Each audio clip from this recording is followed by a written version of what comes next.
lil adah, satu perkara yang di luar kebiasaan. Karena apa-apa yang biasa itu tidak istimewa, kan harus sesuatu yang luar biasa. Kayak bapak punya istri cantik, tapi dilihat tiap hari biasa gitu. Ada tetangganya sebetulnya kalah cantik dengan istri, tapi jarang dilihat. Itu kadang-kadang ngelihat Ustaz Junaidi silap matanya gitu. Nah, saya itu kan berdasarkan pengalaman, Pak. Ya, ada kadang-kadang jadi saksi di pengadilan agama itu terjadi perselingkuhan atau perselisihan. Itu yang dijadikan selingkuhannya itu jauh kalah cantik dengan istri yang diselingkuhi, Pak. Tapi ya karena segala sesuatu itu kalau biasa, Bapak kalau biasa makan daging kambing, ya maulid saja tiap malam, Pak. Itu nanti malam ke-7 minta sama istrinya digorengin telur itu, Pak. Ya, kenapa? Sudah tidak bisa makan karena sesuatu yang kelihatan bagus, tapi kalau menjadi kebiasaan itu tidak aneh. Oleh karena itu, semua yang istimewa itu pasti diberikan umurun khariqatun lil adah. Kalau dia seorang nabi, itu dikatakan mukjizat.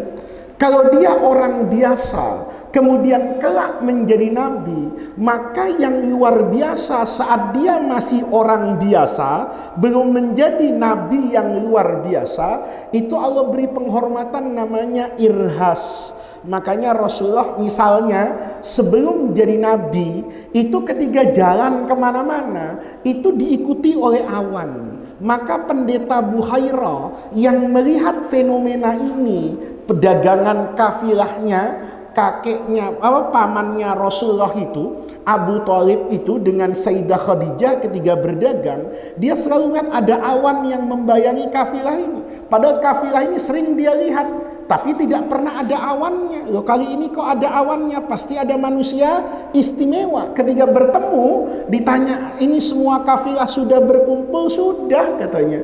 Ah, enggak, kayaknya ada yang belum datang ini, belum ikut dibawa ke hadapan saya. Kata pendeta itu, baik Buhairah maupun Warokoh bin Naufal, itu melihat semua keistimewaan Rasulullah. Begitu dikasih tahu, ini wah, maka dikatakan, ini anakmu ini nanti, ini ponakanmu, ini punya sya'nun azim. Ada perkara besar yang akan menanti masa depan anak ini. Itu karena dia melihat Rasulullah itu jalan tidak ada bayangannya, tapi awan itu selalu ada di atas terik panasnya matahari ketika Rasulullah itu berjalan. Nah, ini namanya irhas. Kalau nanti orangnya jadi nabi, maka itu disebut mukjizat. Kalau orang soleh, itu namanya karomah. Kalau setengah soleh itu maunah, ya. Kalau setengah soleh itu maunah. Tapi pada puncak prestasi orang biasa selain nabi, ya, kan tidak mungkin kan jadi nabi ditangkap bapak-bapak kalau jadi nabi. Tapi kalau jadi orang soleh, itu pasti nanti sama Allah itu dikasih karomah. Nah, karomah itu penghormatan, maka diberikan hanya kepada orang yang terhormat. Kehormatan ini apa? Kalau hikmah sebelumnya mengatakan, kalau kamu ingin selalu menjadi orang yang mulia, maka jangan pernah menggantungkan kepada kemuliaan yang semu. Bergantunglah kamu kepada Allah, jangan bergantung kepada makhluk. Karena hebatnya makhluk itu semu, ada masanya. Presiden sebentar lagi berganti, gubernur kemarin sudah berganti, nanti akan ada yang baru. Orang hidup kan begitu, ada yang kaya, tiba-tiba kemudian tidak lagi kaya. Ada penceramah yang dulu terkenal, sekarang tidak terkenal. Yang dulu tidak terkenal, sekarang terkenal. Itu semua fana. Maka kalau mau menjadi mulia terus-terusan, bersandarlah kepada kemuliaan sejati yang tidak akan pernah hina. Itu adalah Allah Subhanahu wa ta'ala. Sama karomah yang tidak akan hilang, itu adalah ukurannya bukan terlihat dari zohirnya.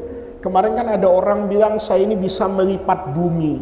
Bumi yang asalnya jauh di Mekah, itu bisa saya lipat menjadi dekat. Sehingga saya bisa sholat Jumat misalnya ke Mekah.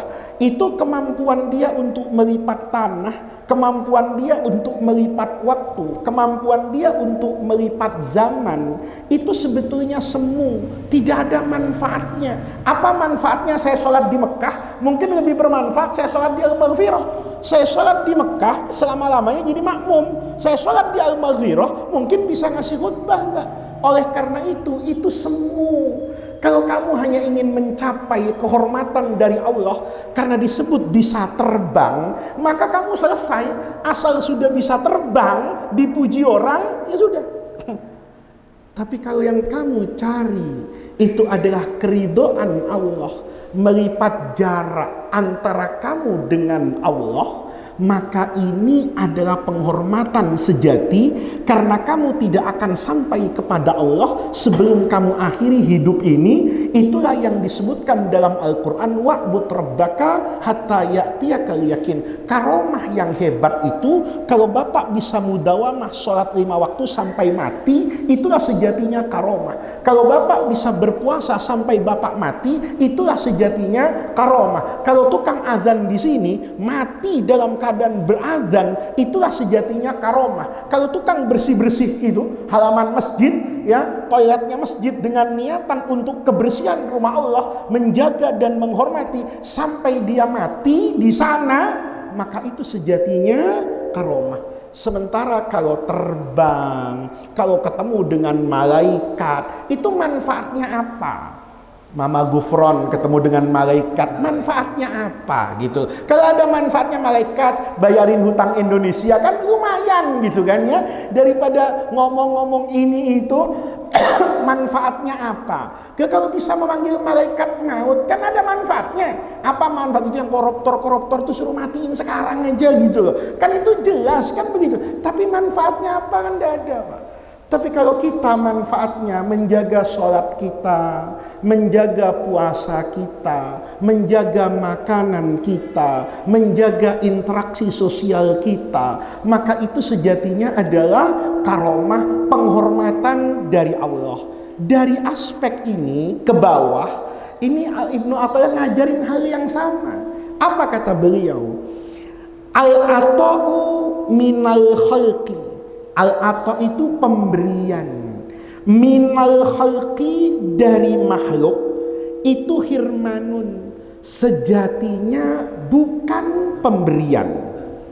Wal man'u minallah, ketika Allah man'un itu tidak memberi, itu sejatinya adalah ihsanun. Nih, aneh nih Pak. Kalau saya dikasih duit sama Ustadz Hashim, itu kan logikanya diberi. Kata Ibnu Athaillah, sejatinya saya tidak diberi, bahkan kehilangan. Ketika saya minta kepada Allah, ya Allah berikan kepada saya uang, ternyata Allah tidak memberi saya uang, itu sejatinya saya justru diberi oleh Allah. Ini kan logika yang terbalik secara kasat mata. Tapi manusia kayak hikmah yang kemarin itu juga sering terbalik. Kita lebih takut kepada atasan daripada kepada Allah. Coba lihat itu, ya, TNI, Polri itu kalau dipanggil komandannya itu menghadap tuh siap salah, masya Allah. Bukan cuma siap, kalau dulu cuma siap dan sekarang enggak siap salah. Artinya dia mau diapain aja mau komandannya itu dia terima, siap salahnya itu langsung. Tapi kalau hayya 'alal falah atau dipanggil pengajian itu kayaknya lama betul. Itu kan terbalik, Pak. Tapi kita sering begitu, lebih takut kepada manusia daripada kepada siapa itu? Allah. Lebih takut kepada istri daripada kepada siapa ini? Allah. Oleh karena itu, logika yang kayak begini itu dipakai terus sama Ibnu Athaillah. Kalau kamu ingin sampai kepada hakikat pengabdianmu kepada Allah, itu kalau kamu diberi dari makhluk, itu sejatinya kamu kehilangan banyak hal. Sementara saat kamu tidak diberi oleh Allah, sejatinya kamu mendapatkan banyak hal. Logikanya gimana? Begini Bapak-bapak. Hukum Allah secara umum kepada orang itu namanya hukum al-asbab. Ada sebab, ada akibat. Ada aksi, ada reaksi. Ada hukum, itu yang dulu ngaji pertama hikam itu, namanya at-tajrid. At-tajrid ini keluar dari sebab dan akibat. Kayak Nabi Isa itu, ibunya Bunda Maryam, itu nggak pernah ngapa-ngapain, tapi tiap mau makan ada. Itu namanya tajrid. Sementara semua kiai di Ma'bad Sulaiman itu, petinggi-petinggi agama Yahudi pada masanya, itu kalau mau makan, itu mereka kerja, mereka ambil gaji, mereka punya pemasukan, tapi Maryam ini nggak punya apa-apa. Mereka kalau mau punya keturunan, nikah. Kayak kita ini, biar doa, Rabbana hablana min azwajina wa dzurriyyatina qurrata a'yun. Nggak nikah, nggak makbul doa ini. Kenapa? Karena untuk punya qurratu a'yun, itu lewat lembaga namanya pernikahan. Tapi Bunda Maryam itu ndak pakai nikah, Pak. Tahu-tahu malaikat datang, Allah memilihmu untuk menjadi rahimmu itu sebagai tempat nabi yang hebat, namanya Nabi Isa Al-Masih.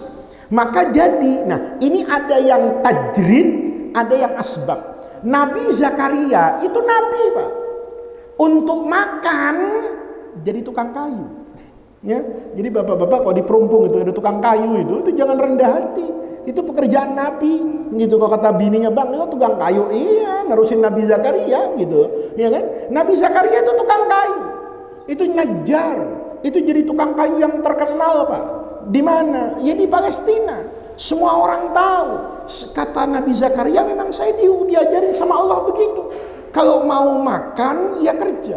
Nabi Zakaria ngaji, Pak, belajar, punya ilmu.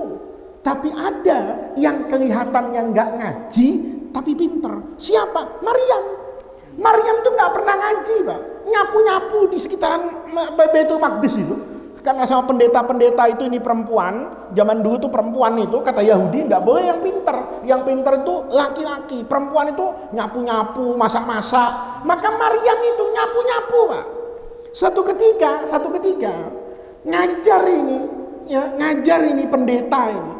Satu masjid Al-Maghfirah ini ditanya, nggak ada yang bisa pelajaran kemarin. Kalau di sekolah kan gitu, anak-anakku pelajaran yang kemarin ini, coba yang diulangi, coba ini. Sekelas nggak ada yang bisa. Maka guru itu marah, masa nggak ada yang bisa? Kalau gitu saya nggak ada manfaatnya ngajar di sini. Kata Maryam, ada guru, saya bisa.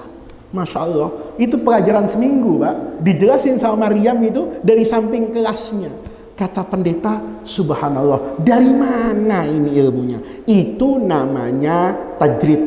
Bapak-bapak jangan ke sana, ya. Jangan ke sana, ya. Nanti terjerat pinjol, ya kan? Ya, atau iseng-iseng pusing main judi online nanti, ya kan? Kenapa? Ini Allah pilih hanya orang tertentu, Pak. Orang yang dijadikan makom tajrid itu ada keindahan ketika bersama dengan Allah. Ketika baca, jadi kalau Bapak nih lagi baca Quran, ya, terus tukang sate Madura lewat depan rumah Bapak bisa tahu dari asapnya itu bukan tajrid, Pak. Ya, itu namanya asbab. Jangan jadi wali, Pak. Ya, berantakan rumah tangganya nanti, ya. Kalau Bapak mesti Bismillahirrahmanirrahim, Alif Lam Mim. Kayak ada tukang sate nih. Kenapa baunya? Nah, itu bukan tajrid, Pak. Itu asbab.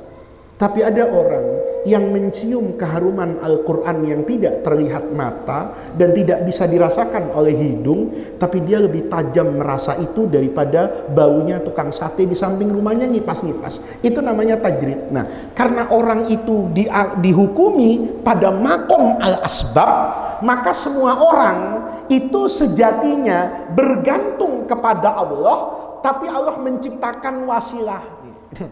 Kalau pegawai negeri punya atasan, kalau guru punya majikan, gitu kan? Kalau murid punya guru, itu namanya asbab. Pedagang punya pembeli, itu semuanya.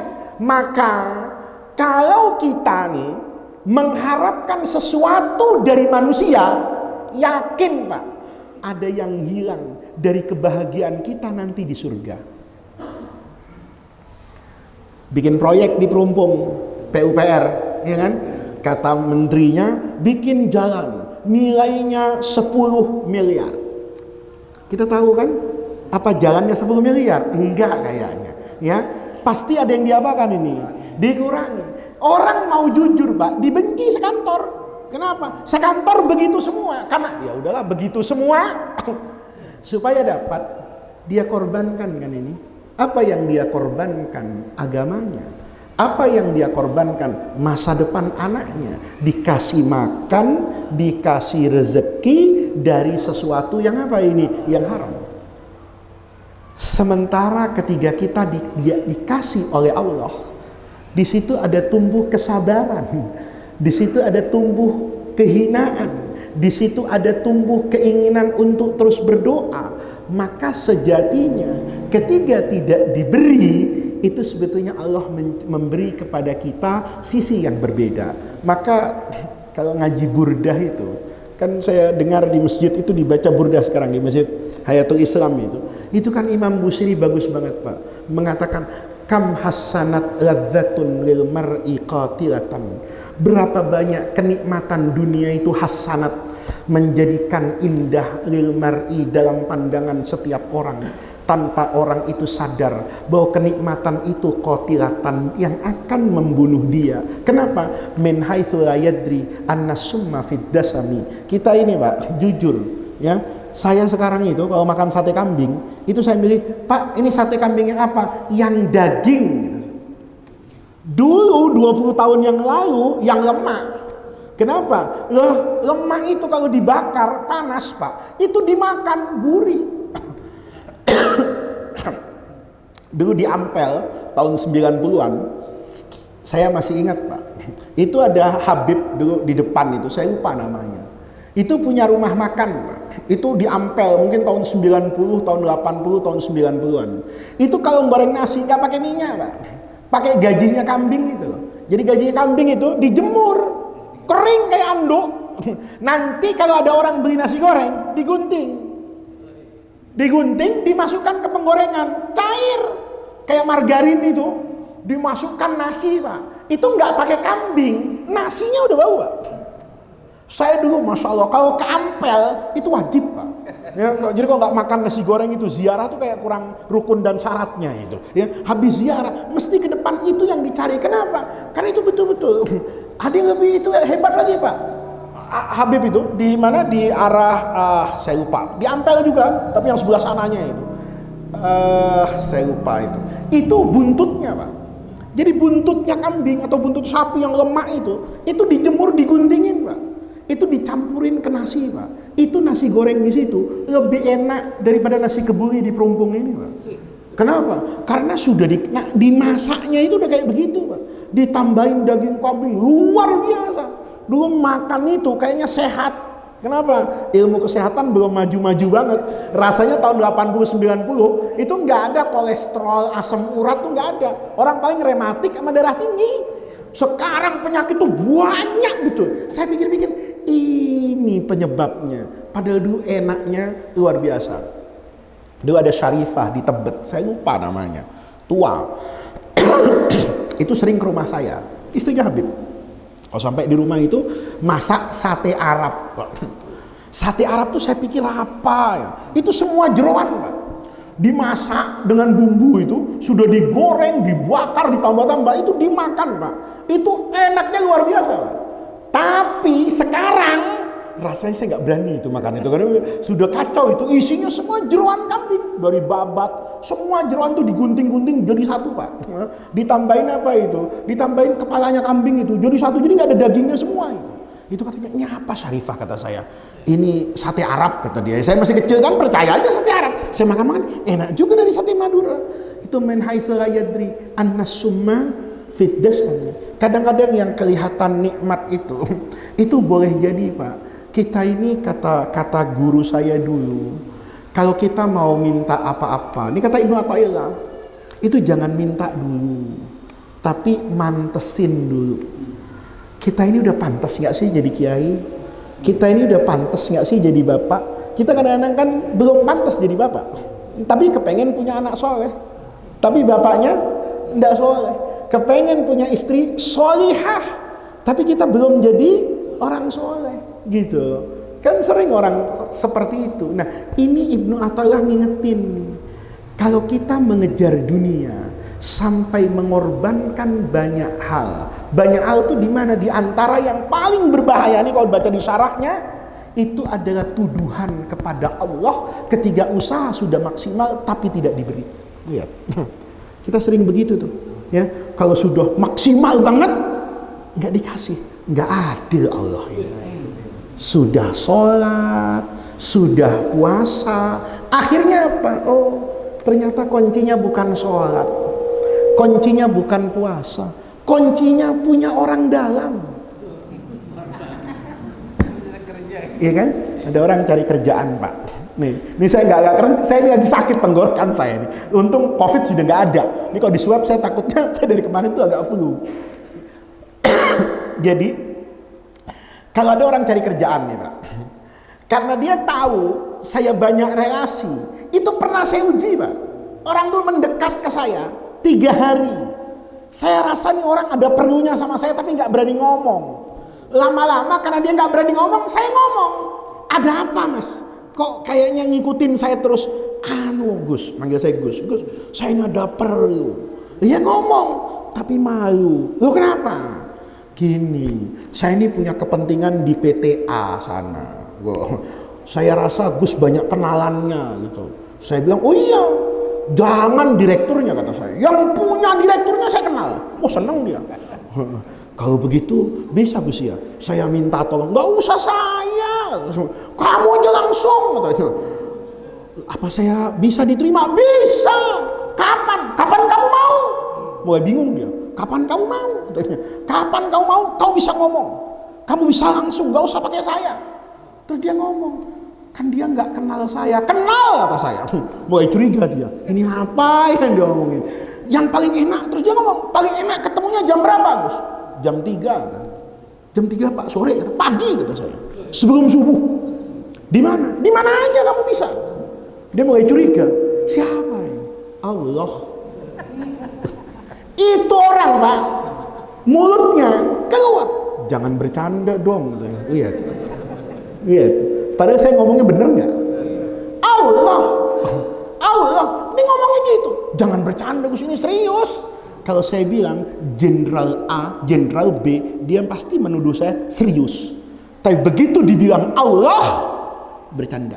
Itu sejatinya al-ato minal hilki itu hirmanun. Kita kehilangan ubudiyah kita kepada Allah.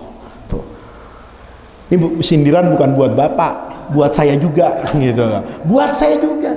Kenapa? Ya betul, Pak. Dulu ibu saya itu ngajarin saya, Pak. Sampai sekarang tanya yang suka ngikutin saya itu. Saya kalau ke masjid kemana itu sering makan dulu, Pak. Kalau ada waktu. Ya ada waktu itu saya makan dulu. Karena itu ajaran ibu saya. Ibu saya itu bilang, kamu kalau diundang orang, makan yang kenyang dulu. Nah, kenapa? Kata saya, biar kamu tuh nggak berharap dikasih makan sama orang. Gitu. Nanti kalau kamu berharap dikasih makan sama orang, kamu ngomong nanti enak nggak enak tuh. Kau nyindir tuan rumah, jangan langsung tidur pulang. Kalian lihat, Pak. Itu saya ngaji kayak gitu sama orang tua saya. Itu bukan cuma orang tua saya ngajarin, Pak. Kiai-kiai lama itu juga ngajarin. Gus Baha itu, bapaknya, itu namanya Kiai Nur Salim. Itu cerita, Pak. Kalau beliau itu bukan ceramah, semaan Quran, karena ngaji Quran. Itu kalau diundang semaan Quran di mana-mana, itu makan dulu, Pak, di warung. Sekenyang-kenyangnya. Habis makan, baru datang. Kenapa? Begitu datang, tidak ada berharap sama orang. Apa yang dia sampaikan, dia sampaikan aja. Kalau mau keluar, itu bawa ongkos, Pak. Kalau Ustadz sekarang enggak. Kata bininya, bang, nggak bawa duit. Oh, enggak. Gua tiap keluar rumah, kagak bawa duit. Pulang, duit. Akhirnya aneh-aneh di tempat pengajian. Itu yang sebetulnya al-ato minal khalqi hirman.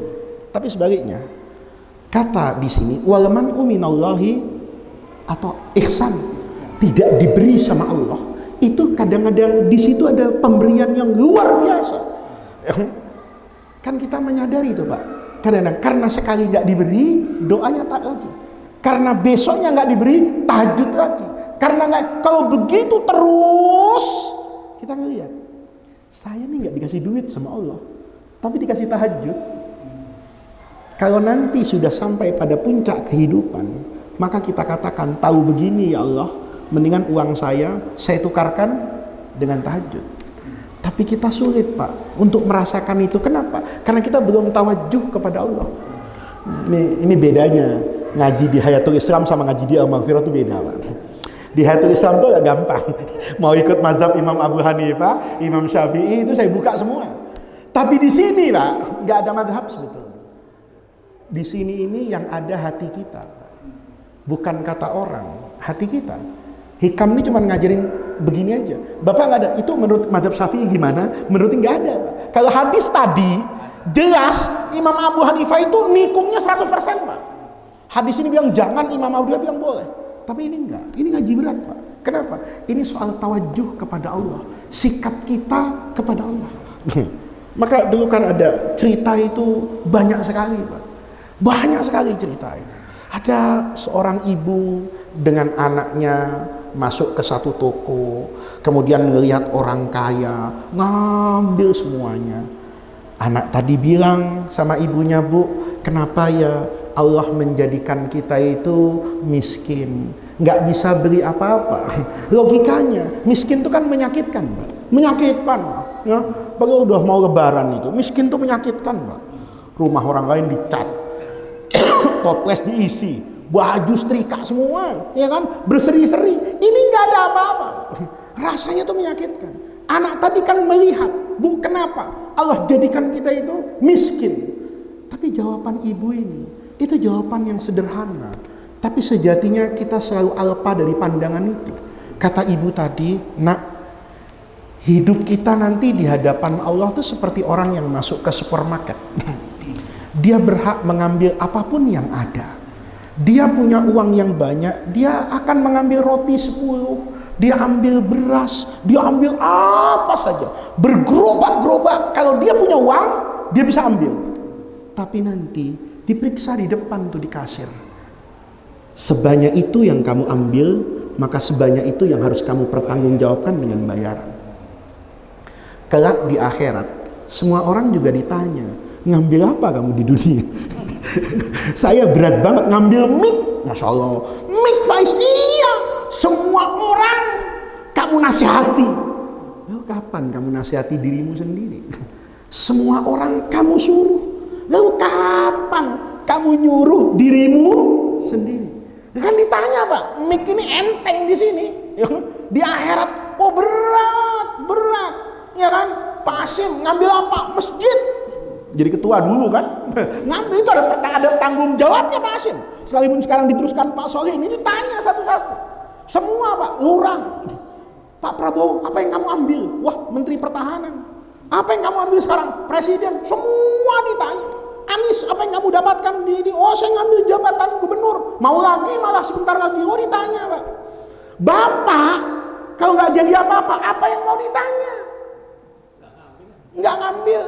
Bapak paling ditanya, sholat nggak? Ya sholat, orang Islam masa nggak sholat? Puasa nggak? Puasa.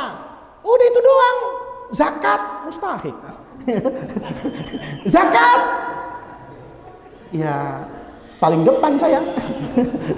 Mustahik kan gitu. Haji, duit dari mana? Sekarang hampir 100 juta.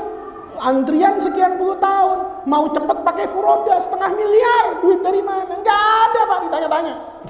Enteng cepet. Kenapa? Korban Idul Adha gimana? Korban perasaan, ya kan? Lihat Pak. Ya, itu ketika kita lihat sebetulnya dalam sejatinya kemiskinan itu ada ihsan loh dari Allah. Allah tuh sayang supaya masuk surganya itu nggak susah-susah. Nah, kalau kita ngelihat kayak begini, dijadikan bodoh, enak Pak. Bapak apa aja ntar di perunggung nih sebut nama saya. Kenapa begitu? Itu Faiz ngomong begitu dulu di Mushola Al-Makbul. Saya ngaji juga di At-Taqwa, dia ngomongnya begitu. Di Hayatul Islam dia ngomong begitu. Di Al-Maghfirah ngomong begitu. Di Miftahul Jannah ngomongnya begitu. Saya ngaji sama dia tuh di perunggung 5 masjid. Dia ngomongnya sama. Saya percaya ya Allah. Oh, masuk surga Bapak. Saya ribet urusannya. Kamu ngajarin ya orang perunggung? Enggak, kan begitu. Jadi hidup itu selalu positif lihat kepada Allah. Kalau kita tidak diberi sesuatu oleh Allah, itu sejatinya Allah memberi sesuatu sebagai gantinya. Tidak semua doa itu mustajab dengan apa yang diinginkan oleh kita. Dulu saya pernah tanya sama guru saya, itu punya teman saya itu agak bader. Kalau apa aja itu harus logik, karena dulu kuliahnya di filsafat. Kalau saya, itu kan tradisi NO ya, minta doa sama orang alim itu biasa, sama guru-guru doa. Jadi ngeliat orang dimintain doanya itu biasa. Dia ini orang yang nggak terima sama fenomena minta doa gitu. Kenapa? Karena yang guru kita nih, yang mendoakan itu miskin. Dia mikir, coba lihat itu guru kita itu. Habis ngasih kuliah di Kairo, di Mesir, jalan kaki naik bis katanya. Orang didoain biar kaya katanya, orang biar sehat, macam-macam kan. Saya bilang gawat nih, ya kan, ngomongin guru ini hilang barokahnya ilmu, Pak. Ilmu tuh kalau mau barokah, sebelum ngaji itu doa, Pak. Ya Allah, tutup kekurangan guru saya. Selama Bapak melihat kekurangan guru Bapak dan Bapak merendahkan guru, maka seumur hidup Bapak nggak akan berkah ilmunya. Itu tradisi. Maka dengar dia ngomong begitu tuh, saya takut. Waduh, kualat. Karena logika saya bener juga ya. Orang minta kaya, doain dapat rezeki, dianya miskin. Bener juga nih kata teman saya nih logikanya nih. Ya kan waktu itu masih umur 20-an, ya kan, artinya ya gejolak itu masih ada. Bener. Kalau dia syekh tarekat, dia sufi, dia ini, mestinya kan dia doanya didengar sama Allah. Loh, kenapa nggak dia doain dirinya sendiri?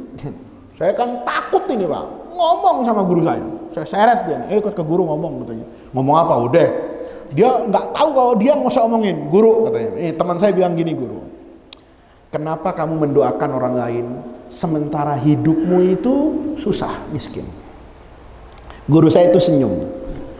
Saya juga berdoa kepada Allah untuk minta rezeki. Teman saya mulai malu lah. Saya sama dengan kamu. Doa saya Rabbana atina fid dunya hasanah.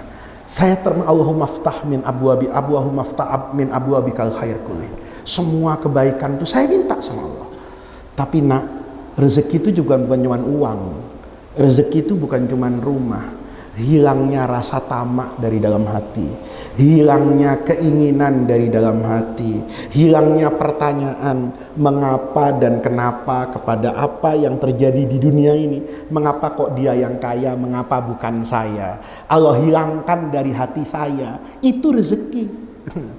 Ya, kita ini rezeki itu selalu duit. Tapi nggak tahu kalau sabar, zuhud, ketenangan itu juga bagian dari apa ini? Rezeki. Maka di sini, Pak, itu dulu Asy-Syarif Al-Abbasi itu bilang, kunci hidup bahagia itu man arafallaha azalat tuhmah.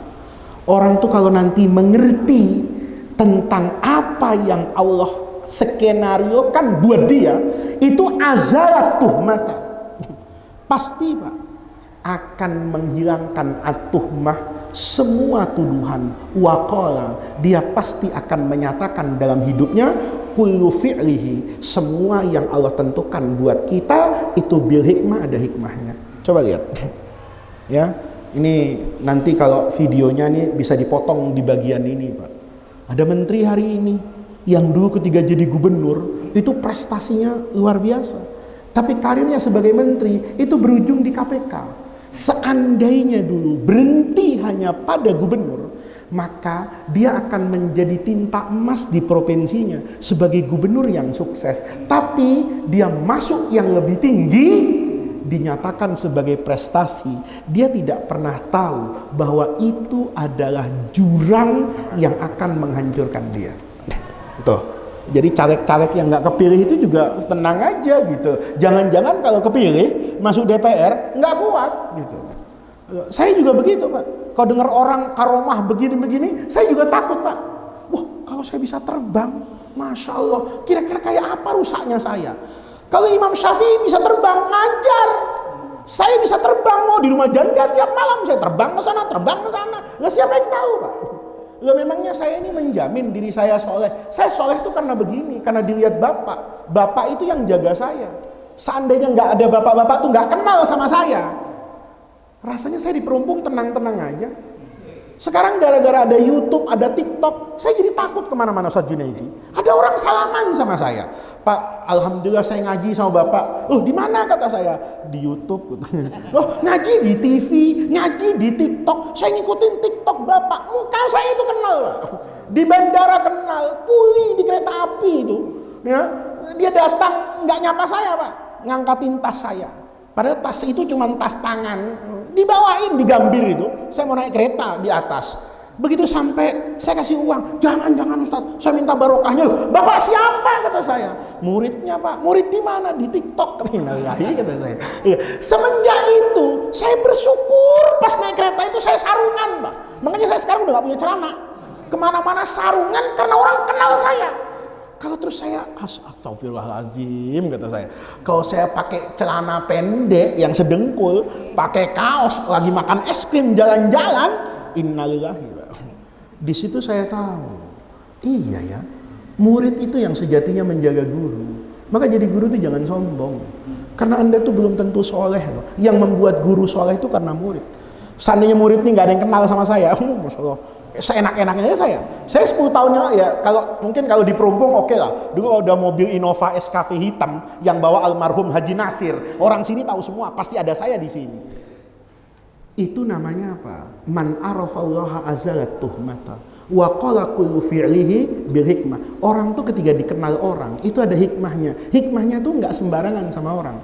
Kalau ada orang terkenal masih suka sembarangan, itu berarti orang yang nggak ngerti. Kan untuk apa Allah beri keterkenalan kepada dia? Untuk menjaga dirinya, bukan untuk semau-maunya. Nah, dengan kayak begini Pak, itu tenang. Ada orang ribut soal nasab. Ya, sampai hari ini nggak selesai. Kalau saya sederhana, Pak, semua orang yang nasabnya itu sudah masyhur, saya terima. Itu turunan Nabi, selesai. Tapi ada tanggung jawab juga. Nasab itu bukan untuk dinikmati, tapi untuk dipertanggungjawabkan, gitu.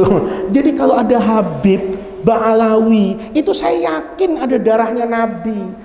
Tapi kalau dia tahu ada darahnya Nabi, ya mbok ngaji dulu sebelum ngajar, gitu. Ya mbok tafakuh dulu fiddin. Ya sama, bapak saya juga kiai, tapi saya dapatkan ngajar di sini itu kan bukan karena bapak saya, karena saya bisa baca kitab, karena saya berilmu, karena saya dulu nangis di pesantren, karena saya dulu belajar kesekian guru. Lah sederhana, Pak.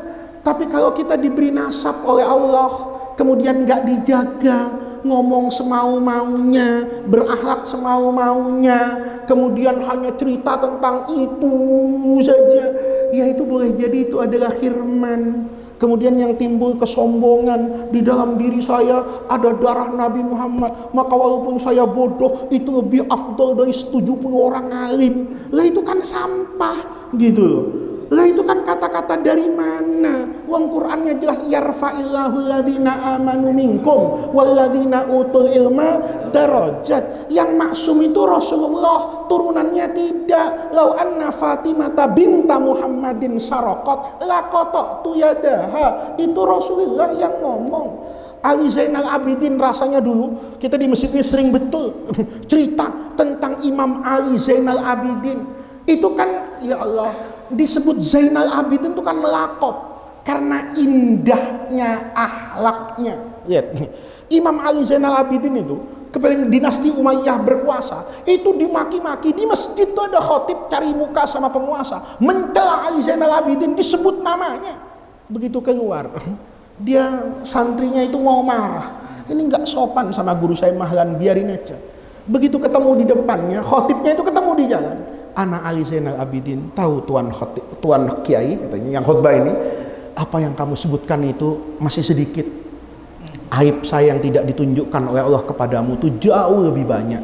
Terima kasih nasihat tadi. Lihat, bukan cuma itu, imamahnya, sorbannya dikasih ke kiai tadi.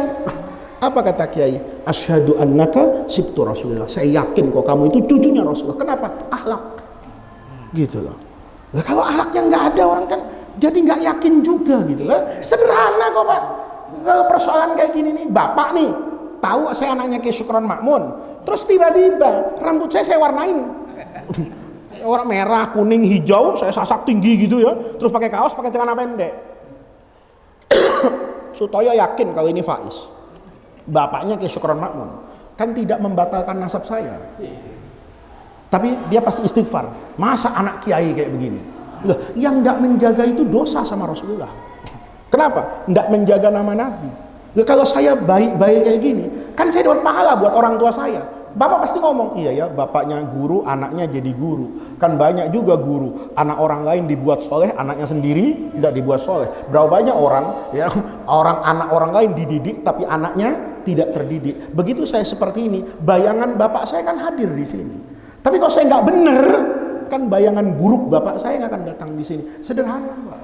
Jadi al-ato minal khalqi itu kadang-kadang hirman.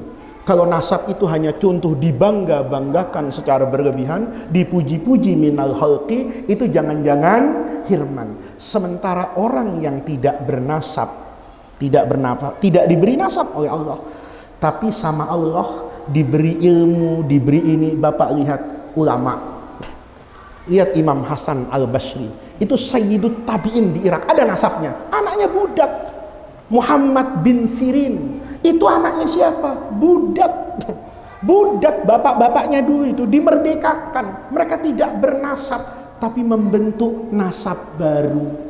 Ya, ini juga boleh. Tapi jangan ngaku turunan Nabi, terus saya bikin nasab baru. Oh enggak. Tapi bikin nasab baru. Oh, saya ini anak orang baik. Mudah-mudahan anak saya jadi anak baik, anak bapak jadi anak baik. Itu kan bikin nasab baru, Pak. Sekarang banyak orang kayak gitu. Kita nggak kenal siapa, tahu-tahu dia punya ilmu, punya ini, jadi punya apa itu? Punya nasab. Nah, itu sejatinya. Jadi menyikapi ribut-ribut kayak itu nggak usah ditanggapi.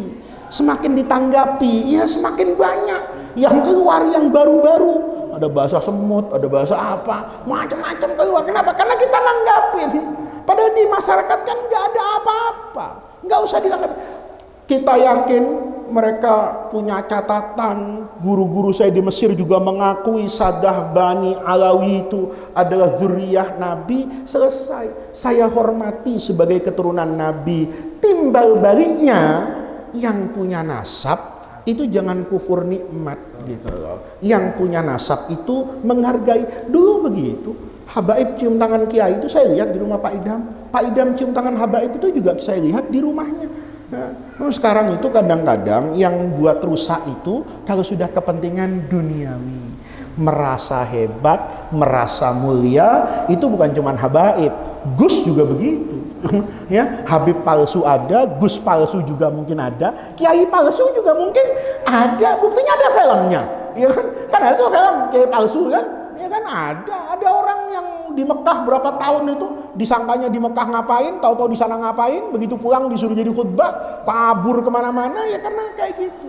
Nah, seperti ini Bapak, itu yang kita sadari bahwa ketiga ukurannya ada al-jah indan nas, itu sejatinya adalah hirman. Tapi kalau itu datang dari Allah, kata Allah, kamu enggak saya berikan nasab, tapi kamu saya berikan apa ini? Akal dan budi. Ketika bekerja, kamu tahu, oh iya ihsan. Coba lihat nih, ya. Saya bilang, kalau kita ini Pak, di Maulid Nabi, itu duduk di depan tuh kalau punya prestasi. Ustadz Junaidi ini duduk di Al-Maghfirah di depan, karena Ustadz. Kalau bukan Ustadz, di belakang. Mestinya yang sana itu sadar, Allah kasih nikmat yang besar. Kita enggak tahu tuh, Ustadz apa enggak, alim apa enggak, cuman jubahan mukanya Arab. Di depan Al-Mukarram. Betul enggak?